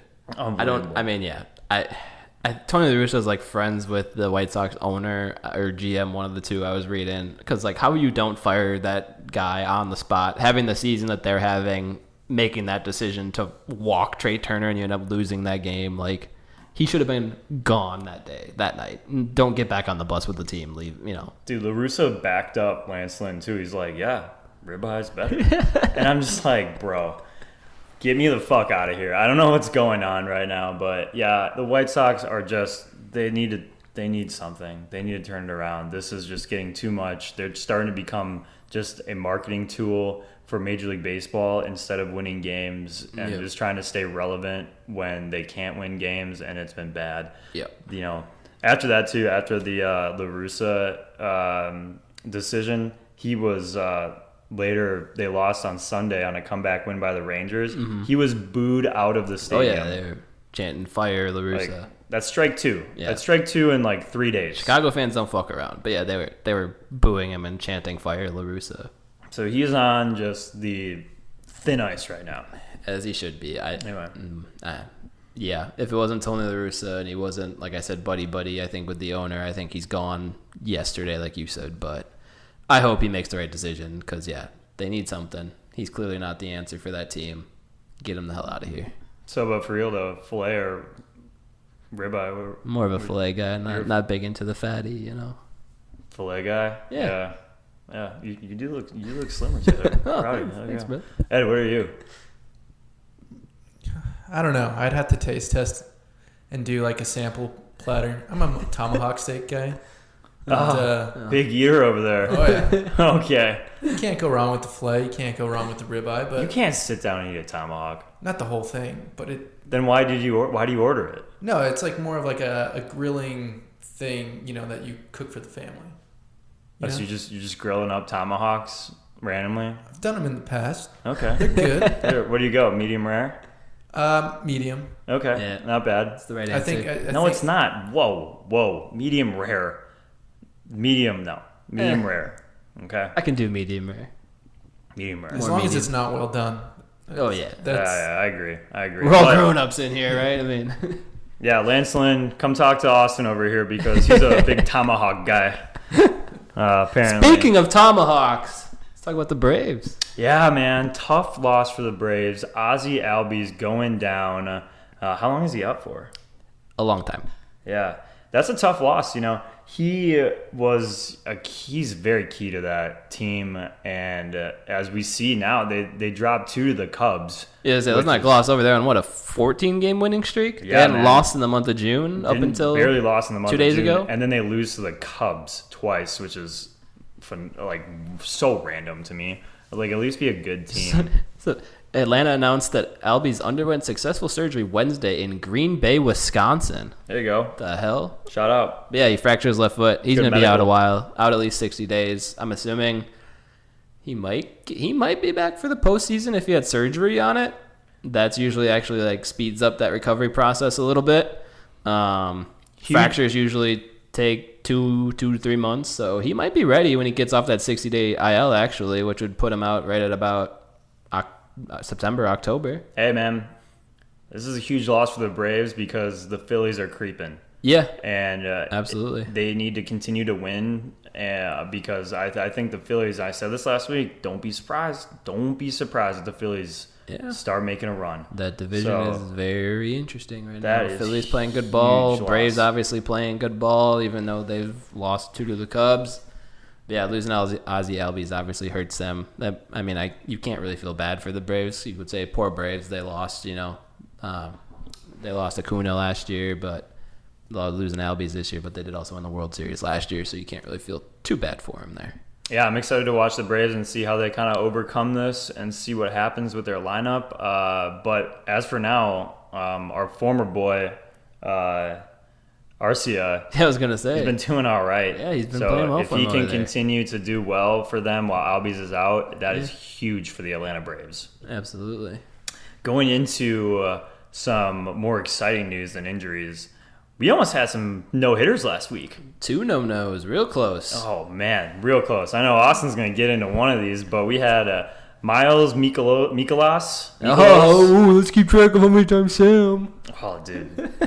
I definitely know how to pronounce more names than you, but his name has been a struggle for me forever because Miles Mikolas. I hear like 9 different times. Even announcers don't even know how to say this guy's name. Yeah. But he was 1 strike away Yes, that's from rough. a no-no. That's rough. Oh, man, dude. The mustache could not get it done. And I feel really bad. It's always exciting to see a no-hitter or at least get close and to have it wiped away from you in the 9th. That's super tough. And then we had another one broken up in the 9th too, right? One out in the 9th. Another one in the 9th in Tyler Anderson, Yeah. who is having a phenomenal comeback season for the Los Angeles Dodgers. And, of course, none other than Shohei Ohtani breaks it up in the 9th. A little triple out to the right field corner. Yeah. Austin, before we started, Austin says Ohtani hits this little dribbler hit triple. Fucking okay. rocket he was into a right rocket field. down the right field line. Little duck fart to the right. Dude, oh my God. So Austin is a huge Dodger fan from Los Angeles area. Austin, what were you thinking during this game, man? Well, I was actually busy, and then we got a notification. It's like, oh, Tyler Anderson's got a no hitter in going into the 7th, and I was just like, I was in my car, and then I like get home, and I was like, all right, I gotta obviously turn this on and see what's going on, and so watching it, and I was like, all right, he's got this, and then of course Shohei comes to the plate and just puts a little duck fart into right field. It had all the makings. Like, there were some great defensive plays. I think Mookie had a great catch a couple innings before to kind of preserve it. Dave Roberts actually let him. I didn't think he was going back out for the 9th. He was at like 120, close to 120 pitches when he went back out there. And we already saw, granted, Kershaw was coming off of injuries and he's Clayton fucking Kershaw, but not the first time that Dave Roberts has not let a pitcher go for the no-hitter. Kind of, I don't know. What are your thoughts on that whole deal? Letting a guy do it, saving his arm, playing for the playoffs. Oh, fuck that, dude. If you're a I'm with manager, you. let the guy roll, dude. Fuck you if you take somebody out with a no-hitter. Well, I just think it's funny because it's like, Tyler Anderson, fuck it, he can go out there. It's like Dude, Kershaw, yeah. like, no, we need you. And then Darvish and Mania Yeah. in the beginning of the year. I get it at the beginning of the year, that's fine. But it's Sure. like these veterans that have been pitching, just let them go. Yeah. Let them go. Whatever. If they give it up, then take them out. Sure. Or At least give it up. or give them the option. Be like, hey, How you feeling? Yeah. Do you want to? Yeah. If you don't, then come on out. I think a lot. The Kershaw one seemed very mutual. Like, Yeah. I was like, Kershaw's been doing this a long time, but he was, at least to the media, very like, we had a pitch count before the game. I knew I was getting taken out. I wasn't mad about it. I wanted to win. his media press after was just like, oh yeah, it was a mutual decision. Yeah, you got to know like, deep down he's Doc going, knew "You what he was doing." son of a bitch." Like, that's the one, fucking But- Clayton Kershaw needs on his resume as a no-hitter, but I think he has respect in the clubhouse where it's like, all right, Doc was going to be like, all right, do you want to go? I don't Sure. think there was going to be something like, no, Clayton, you're done and this is it. Like, right. I think if that were the case, Clayton probably would have been super pissed. yeah, I Which agree with that. I think there was like a mutual like, why not Yeah. just save myself? In that situation, I think they were up 3 runs, but a lot of these games too, like teams are up, like 6-0, 7-0, where it's like, just fucking throw to contact. Like, start just pumping fastballs down the middle. You know, freaking, you see position players going out there getting 3 outs. Like, you don't need to be blowing guys away in the ninth. Yeah. Like, that's a whole nother issue. Just put him out there. If he gives up a home run, he gives up a home run. Like, let him try to get those last 3 outs, no matter however way he gets them. Yeah. It's still a no-hitter. Yeah, we'll get into that another time, but the pitching position players is really it's been bugging me. But yeah, still no individual no-hitters this year. Yeah. We had the one team one. No. Detmer. Did for he? the Angels. Oh, yeah. I watched that thing. Oh, you're right. You're definitely right. Yeah. Watch that thing. Well, again, it was like 11-0. Detmers, yep. Brett Phillips was pitching for the Rays that game. Yeah. Like, it was just stupid. I watched that happen, too. They totally gave up. The Rays just totally gave up on that game. They were like, yeah, whatever.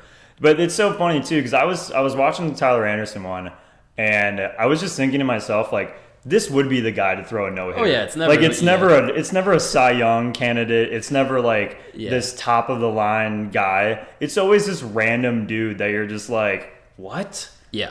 Tyler Anderson threw a no-hitter, and you're just like, okay, right. Yeah, all right, good for you, I guess. Like, you're probably gonna end up with like a 5.6 ERA. But hey, he's been pitching well this year, so I can't say anything bad about him. He's been phenomenal for the Dodgers. I mean, the last solo no-hitter before that was Tyler Gilbert for the D-backs. He's been in like the minors up and down all year. Corey Kluber had one for the Yankees last year, so he's good. Spencer Turnbull, he's good. Wade Miley had one last year. Yeah, dude. John Means, Carlos Rondon, Musgrove had one last year. Alec Mills, but yeah, it's a mix of guys who are just like it's a mix of guys, it always is. Or how, along with some guys who are you know, you got your Joe Musgrove, Corey Kluber, but yeah. Another exciting news too. Number one prospect for the Pirates, O'Neal Cruz got picked up today. Yes, coming to the bigs. A lot of people thought that he was going to be in the starting lineup this year, but they sent him down to AAA, and he did okay in AAA. Yeah. You know, he hit some bombs. He hit like the second hardest exit velocity ball in baseball history that since has been recorded. So I'm really excited to see this guy play. He was a huge prospect, a huge name that a lot of people wanted to see. 6'7" shortstop. Yeah, man. He's supposed to be good. Yeah. He's supposed to be really good, so I'm excited to watch this kid play, and we will see on that. Yeah. Our last news and notes for the week is the Milwaukee Brewers, our hometown Brewers. Brew Crew. Came out with their City Connect jerseys, and I'm okay with them. Jerseys are sick. I'm okay with them. There's some things that, I talked to my parents about this, and there was some things that I was just like... The jerseys are sick. The hats fucking suck. The hats suck. It looks so stupid. They need to put that grill logo on the hat and put the stupid MKE 414 on the sleeve. The grill looks even stupider. Dude, I love that grill logo. The grill looks so dumb. Dude, that's Milwaukee. You go, you tailgate. Yeah, but you couldn't come up with something better than that? It's a baseball and a grill. That's fine, but it looks so weird on the side of their arm. Yeah, just put it on the hat. Fine. Yeah, switch them. Switch them, fine, whatever. Yeah, the 414 MKE is a cool idea, but it just looks awful on the hat. It looks so stupid as a hat. Yeah. The jerseys are cool. I love the Brew Crew. I love the colors. Yeah, they went with the powder blue, which is always a good move. I'm so happy they didn't do the same colored pants. Yep, we talked about that. No offense, Austin, but the Dodgers City Connect jerseys, you look like blueberries. The Cubs are friggin' awful. I'll be the first to admit, which I'm probably not the first. Every City Connect jersey I think is terrible. Hot take. I don't care. I'm with you. I like the Rockies ones. I know you texted me saying you hated those. I thought hate those the were Rockies okay. ones. The Giants ones are kind of cool with like the fade into orange and the Golden Gate Bridge on the side. I'm about to kick you out of this house right now if you think the Giants and the Colorado Rockies have good City Connect jerseys. In comparison. The D-backs. Compared to what? To the other City Connect jerseys. Okay, let's go through them. White Sox are okay. White Sox look kind of sick with the south side. I'm not a fan of their like painted, dusted jerseys with the pinstripes. You look kind of like you're in a jail cell. Yeah. The Boston Red Sox, I'm pretty sure, are just the UCLA jerseys. The Red Sox ones are weird. Those are terrible, and it's just like, what are they doing with those colors? The orange. The yeah, Giants or the look yellow. absolutely ridiculous with that stupid bridge on there, and they have I like it. They have like paint spattered on their G. It looks so stupid. Fades away. It's like the fog. No, it's stupid.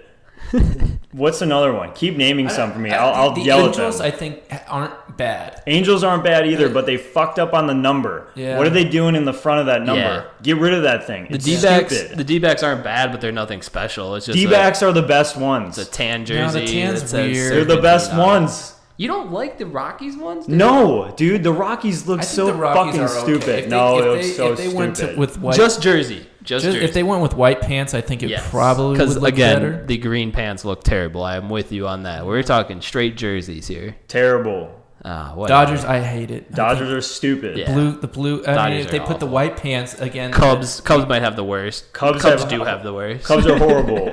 Just says Wrigleyville. That's it. And it's you didn't do all anything blue. special. It's The just all all blue. blue. Fine, whatever. It looked actually, fucking Houston's dumb. are pretty sick. 'Cause No, again, Houston's look so dumb too. They were the first jersey one to looks come all out. right, and I think the Space City's kind of cool. I think that part's cool.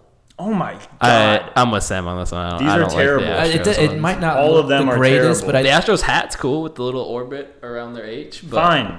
yeah, Okay, at least we can all collectively agree on that there is always at least one thing fucked up on all of these jerseys. none of these jerseys, Yes. none of these uniforms have came out where I've been like, dude, those are fucking fire. Right, like they're so stupid. And we've had friends. It's either like, they're kind of cool, or Yeah. those are different, but and we've or had they look friends awful. text us and they're just like, I'm getting a City Connect jersey for the Brewers. I'm getting one. I'm like, dude, those look so stupid. Just get a jersey from the 80s and get it customized from a number now. Like, yeah, I don't why know. don't they do throwback jerseys? Like, why? Like, can we bring those back and like put that Yeah. full time, like the D-backs pinstripe with the purple and teal? I like what the MLB's Or the doing. devil I hate but what they're doing. I was texting Taylor earlier this week, and I was like, I would love to interview the person coming out with these City Connect jerseys and what the fuck is going through I their think head. it's cool to have a Who's different- approving these? Yes. Yeah, fine, it's cool. to have a It's- different alternate jersey Fine. that's supposed to be like the That's city. cool. That's cool. But But don't you're make 'em this fucking up. terrible. Yeah, you're fucking up on a lot of it, and it's really fucking pissing me off.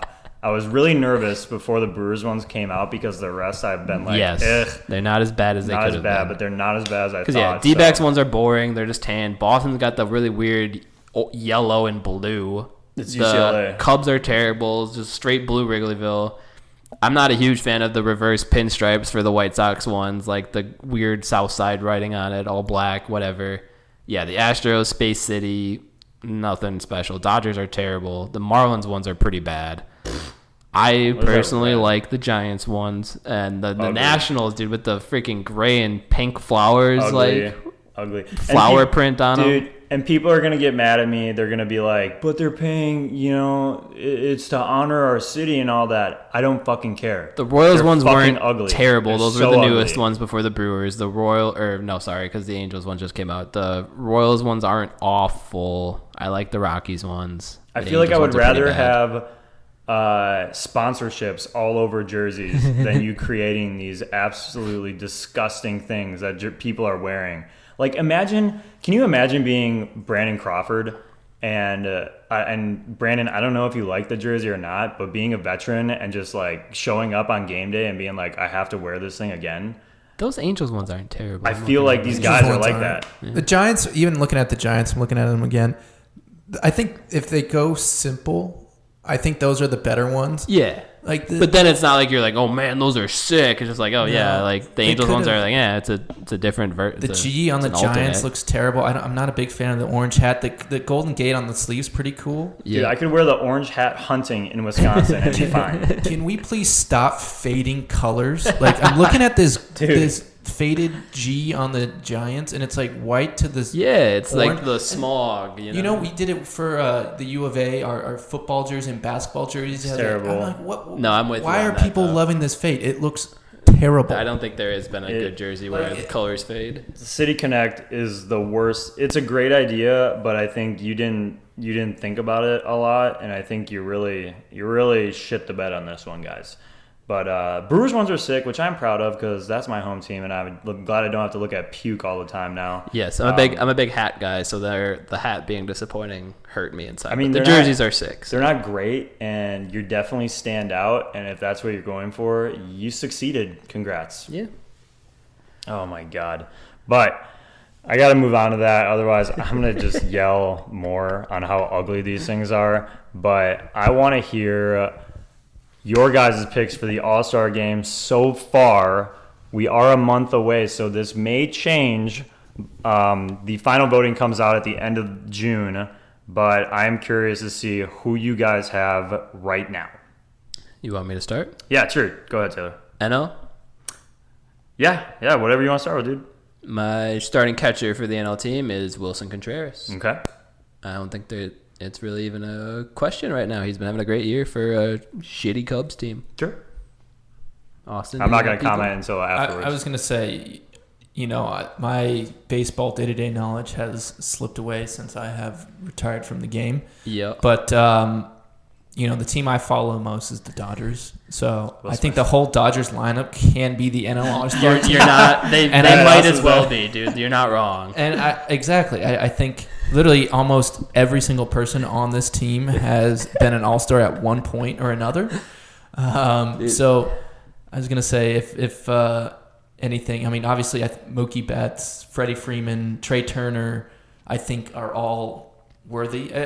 Catchers wise, Will Smith, again, I don't know. He's probably number 2. Him or Tyler Stevenson right now. He's probably it's a backup or something. He might make it. Yeah, Justin Turner, I don't think is going to make it this year. No, he's struggling. Mitch's favorite player, but I love me some Justin Turner, but he's struggling. And Bellinger, I don't think he's not having the year like he should. So that's Dodgers talk. Look out for those guys at the All-Star game. Don't want to shout out another baseball podcast, but this is going to be like the Carabas podcast. We have Jake as the producer, and every time they talk Red Sox or Carabas wants him to say something about the Red Sox, he goes, "Jake, am I right?" He just, "Yeah, you're right. Red Sox are good." And then it stops. This is going to be awesome with the fucking Dodgers every time in here. Exactly. Dodgers are good. All right, who you got a catcher? I have as well Wilson Contreras. Yeah. I think he's having a good year, and especially on a bad Cubs team, All-Star voters look at that, especially the Chicago area, and they're going to vote for their guy because they have no one else to vote for. Yep. So I think he will get in strictly from votes from the public. But yeah, that's who I got. Yeah, I'm also doing this as who I think should be, not who I So necessarily am I. think. Yeah, because yeah, I 'cause mine's a also little- will acknowledge that some of these guys probably aren't going to be starters. Mine's they're a little not, up and down yeah. right now, but this is who I voted for, who I think deserves to be the starters right now from what I've seen. Yeah. All right. We got let's go first base. Polar Bear. Give me I Pete. got Polar Bear too. Yeah. Dude. Good choice. Him or Goldie. Him or Goldie. I know Goldie's having such a great year, but I Yeah. think overall Pete Alonso is just more marketable. right. He's having better. He's also been just full on year. Like Goldie's slowing down again a little bit. Right. And so we still have a month away, and it Yeah. looks like Pete Alonso is not stopping. Yeah. Yes, I agree. That's Freddie my Freeman. thing. Freddie Freeman, Austin. Yeah. Oh yeah, Freddie Freeman's definitely the first baseman. Are you kidding me? Yeah. No surprise. Second. I got Tommy Edman. Oh, okay. That Yeah. was my second Uh-huh. choice. I went with Jeff McNeil. Oh. Jeff McNeil. I did not pick Jazz. I was gonna say Jazz is the one. That Jazz was my alternate. I also have a no. second for all of these in case you stole one of mine. But honestly, again, Jazz might win because of the his marketability. he's having a good year, dude. He's having a really good year too. Yeah, but I think Jeff McNeil deserves it. So I like Tommy Edman. He's I know Tommy Edman too. Has been great. Solid player. Third base, I got Manny Machado. Yeah, now the injury may yeah. change. This was picked before the injuries of the week, so some of these guys that I have on here, we'll see what happens. But I think Machado definitely deserves that third base. I can't really name another guy, maybe Arenado, but I had Austin Riley as my backup. Yeah, he's having a great year. 18 bombs, hitting 250. But Machado's my pick right now for it's Machado without a NL question. MVP. So yeah. I'm going with him. Hopefully his ankle injury isn't too serious. Yeah, not like mine. But shortstop, I got Dansby Swanson. Went with Dansby this year. He has been hot. Yeah, he was as my of backup. late, and a key to their 14-game win streak. Yep, I gotta go with my boy Trey Turner though. He's 301. That's right. Great pick. Great pick. See, mine's a little up and down, but I went with Dansby deserves it, dude. That's not one I would be mad at if he got in over Trey Turner. He was my second choice for sure. Their stats are actually scary close. Trey Turner's hitting 301, Dansby's hitting 294. Trey Turner's got 14 bags. He's got 11. They both have 9 home runs. Turner's got a couple more RBIs, but yeah, they're both having great years. Wouldn't be shocked to see either one of them. And I'm gonna go all 3 of my outfielders right away. Let's do it. I picked Acuna, Mookie, and Starling Marte. Fuck yeah, dude. As my 3 outfielders right there. I think Marte has been having a great transition year to the Mets, and he's just doing what he does. And I really looked over the outfield for the National League, and I didn't see somebody better in that third position. I've got Mookie, I've got Starling Marte, and then instead of Acuna, I've got Juan Soto sneaking in there still. Okay, I don't mind that. I really don't mind that. I had Kyle Schwarber as one of my backups. No, I know he's batting .212. He's got 18 home runs. So what? I think he might make it. Also, Jock Peterson. Is that what we're doing nowadays? We're just living and dying from the home run, and that's who an all-star is?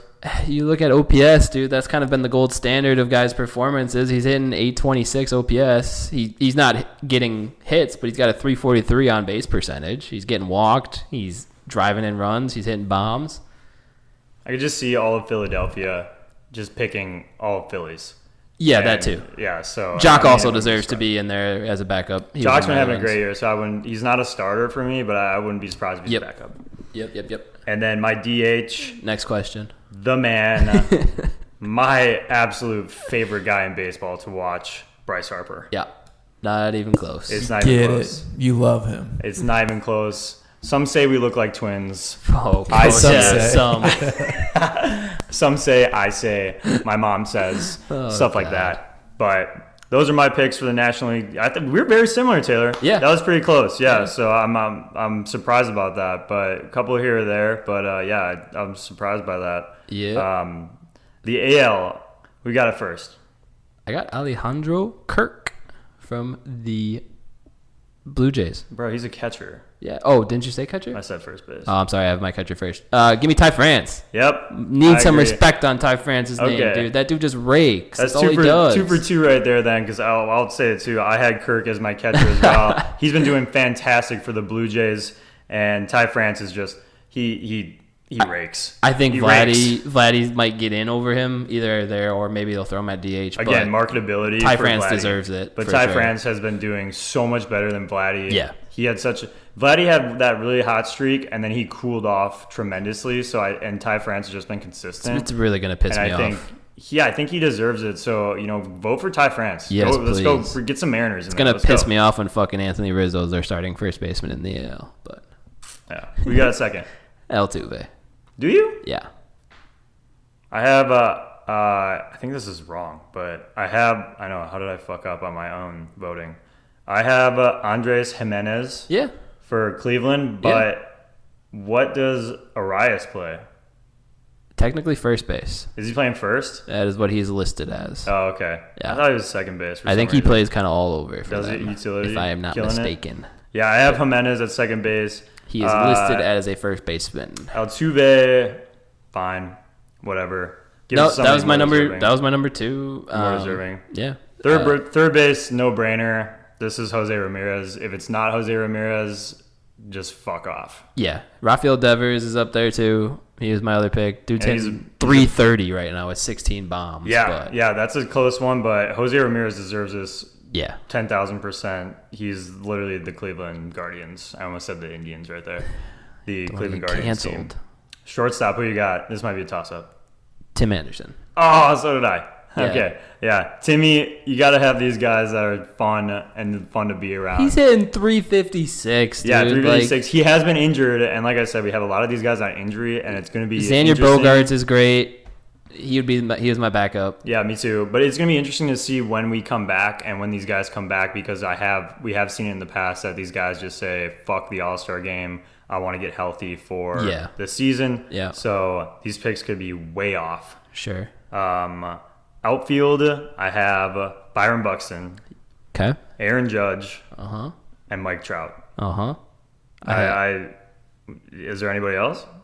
I threw Yordan Alvarez in there instead of Buxton. I have him as my DH. Yeah, that's fair. I have him as Otherwise- my DH, and it's going to be close because JD Martinez is having a fantastic year. So That's who I have as my DH. Why I moved Yordan outfield and kicked out Buxton, but you can't go wrong there. yeah, no. Yeah, good. We were pretty close there too. Yeah, pretty close again. I mean, it's going to be interesting. I think we're going to reconvene on our picks and see if we stick with them. Yeah. Closer to when they announce. So they announce at the end of the month. So we will do an episode coming back to the All-Stars, kind of going over the first half of the season, our thoughts, as well as the All-Stars of 2022. Who are your starting pitchers?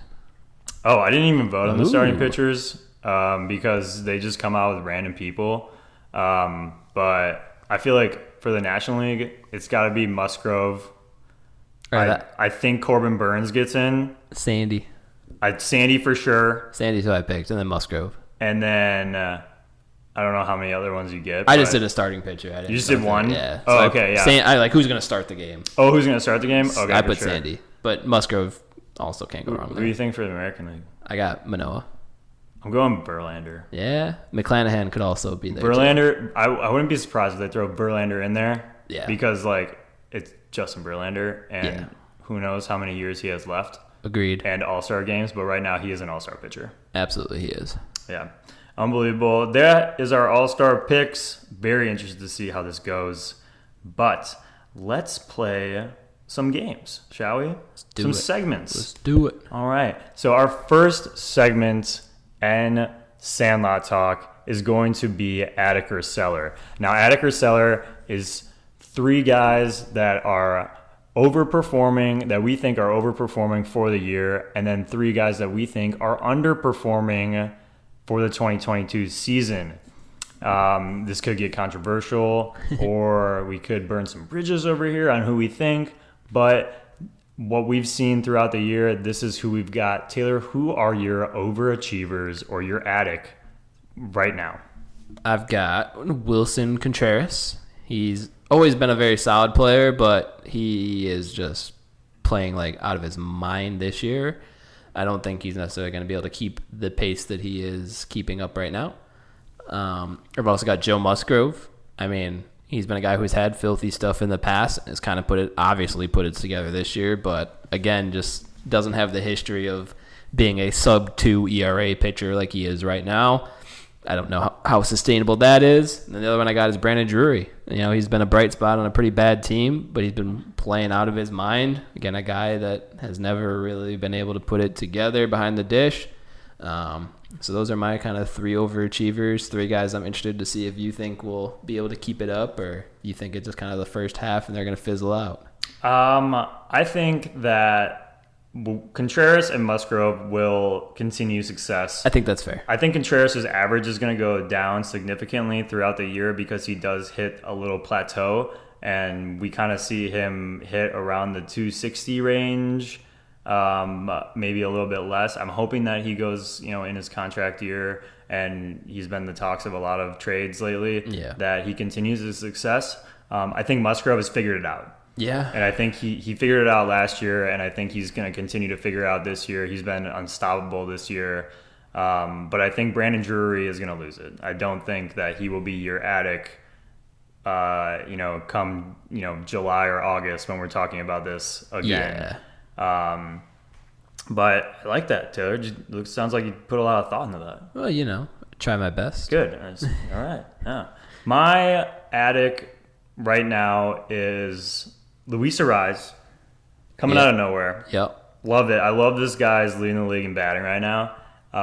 It's been fun to kind of watch like what he does, because you're just like, is he gonna continue this? Is he not? But a story out of at least for me, and not a well-known name, for him to be leading the league in hitting is that's huge overachieving for me. My second one is a little bit surprising. Goldie. I put Goldie in there. Paul Goldschmidt has been a phenomenal first baseman for years, but I put him in here strictly because I think he has definitely aged. Yep. But this year, it doesn't seem like he has. Definitely not. He's been phenomenal for the Cardinals on a great team, and I continue to see him just to rake the ball. He's one of those pure hitters that just can hit. year after year. Yes. And my third one is coming off of last year, not so great of a year, but Josh Bell is having a phenomenal year and is close to being an all-star, I believe. I don't think he's there right now, but he could get in as one of those reserves. I would say the Nationals need to send somebody. Well, I guess I send Juan Soto, but Right. So Josh Bell is my pick for overachiever right now, or my last addict right there. And then my seller, or guys that are underachieving right now, are kind of, new guys to their systems, but they haven't been working out. Number one, I got Trevor Story. I don't think he's figured it out hitting in Boston, bigger stadium, coming from Colorado. He's been playing better of late. Better of late, but I think he's turned himself just into a power guy. Yeah. Like, that's it. He's not going to hit close to 300 like he used to. He's not going to, be the guy anymore on that roster. He's like a 4 or 5 right now on that roster. He's not the key guy like in Colorado. Yep. A little bit underperforming. My number 2, I got Chris Bryant. Now, take this with a grain of salt, but Chris Bryant has only played 16 games this year. He has just been constantly hurt, and that's something you don't want to see from a new signing, basically. And he was supposed to be their guy, and he hasn't done anything really in the past, couple months. No. And it's interesting to see what he's going to be like when he comes back. But right now, he's a pick for my underperformer because he just hasn't been there. Yeah. And my last one, oh my God, bad. Trent Grisham. Yes. Unbelievable. Good pick. I don't know how I've left him off. Where did he go? What happened? He's hitting sub 200 right now. I know. What happened, dude? He was looking like he was going to be the everyday guy for them in the outfield, and now it looks like they're lost. Yeah. No, that's a great pick. He's been struggling. Other two, I mean, like I said, Trevor Story seems to be playing better, but I totally agree with you on that. He's not the Trevor Story from Colorado that, the Red Sox brought in. And Chris Bryant, we touched on it last week already, but just no idea what the Rockies were doing with that signing, giving him that money. But yeah, my 3, I'm going to stick with the hometown for the Sellers. I'm going to go with Christian Yelich. Been playing better this season than the last 2, but he is still obviously not Christian Yelich of old, and the Brewers need him to get back to that. I think he can, but starting to get worried since it's been about 2.5 years since we've seen that player. Yep. Other big one is Javi Baez. We already talked about how terrible he's been for the very disappointing Detroit Tigers this year. I think he definitely deserves to be there. And then my other one is a guy who's also been hurt, similar to Chris Bryant, but Yasmani Grandal. Like, he's a huge part of that White Sox team, huge part of that White Sox lineup, and he is, even when he's been playing, he's been non-existent. I think he's hitting sub 200 too as well this year. Yeah, he just looks like he's going down. I mean, his on base, he gets a lot of walks, and his on base percentage is crazy always, but he just can't hit for average anymore. Yeah, and that's another, like, the White Sox need him to be the guy. They need him in that lineup and producing. So we will double check on these later if they continue. I don't think my seller will be the seller at the end of the year, but it could be, and we'll be interested in seeing where our addict and sellers go throughout the year. But one of my favorite segments that we're going to do weekly is Can of Corn.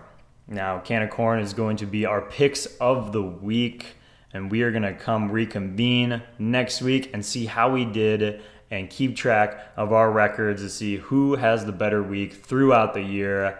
Taylor, who do you got for this week's Can of Corn? I've been singing his praise all episode. I'm going to put some respect on his name. Give me Ty France. Okay. I like it, dude. Mariners. Got the Mariners hat on, so Ty France. Let's see how you do this week. Yes, sir. I am going with the Polar Bear. And it's a good pick. Pete Alonso has been raking the ball. I think he continues, and I think he's having a phenomenal year. Yeah. I'm so happy that he is. He had some down years since his rookie year and didn't kind of get better as the years went on from his rookie year, and it seems like he's back. Yep. And I'm very